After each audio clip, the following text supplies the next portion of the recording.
India news हट, भारत की खबरें सच्चाई के साथ। चारों तरफ रूखी समाज सर जे हॉस्पिटल वजाहत में विभाग 3 में नोटबुक वितरण का कार्यक्रम आयोजित किया गया। हर साल की तरह सर जे हॉस्पिटल चारों तरफ रूखी समाज विभाग नंबर 3 के प्रमुख श्री चंद्रकांत गंगाराम सोलंकी, मंत्री श्री भूपेंद्र भाई सोलंकी। तुम्ही काय बोलणार साहेब, इतना बड़ा प्रोग्राम हो, क्या बोलना चाहते हो आप?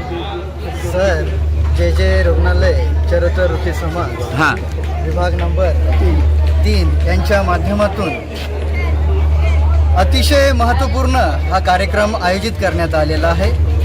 या कार्यक्रमाचं वैशिष्ट्य असं होतं, जे विद्यार्थी नुकतेच 10वी 12वी ग्रॅज्युएशन मोठमोठ्या पदवीधरापर्यंत यांनी उच्च शिक्षण घेतलेलं आहे। या शिक्षणाच्या माध्यमातून त्यांच्या ज्या पालकांचा जो आज गुणगौरव सोहळा हा या विद्यार्थ्यांच्या माध्यमातून घेण्यात आला।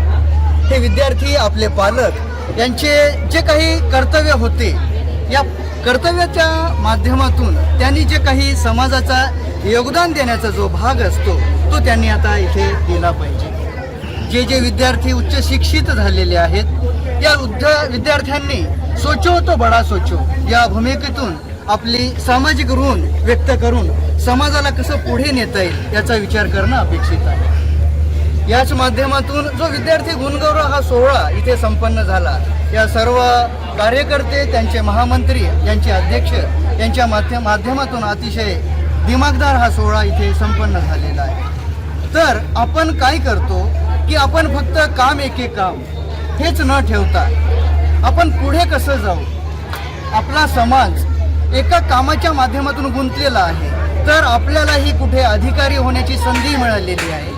संधीचं सोनं कसं करता येईल, तर त्याचं आपण त्या शिक्षणाच्या माध्यमातून पुढे जाऊन आपलं सामाजिक योगदान इथे देणं गरजेचं आहे। पूर्ण टीम मध्ये काय बोलणार तुम्ही सगळ्याला काय?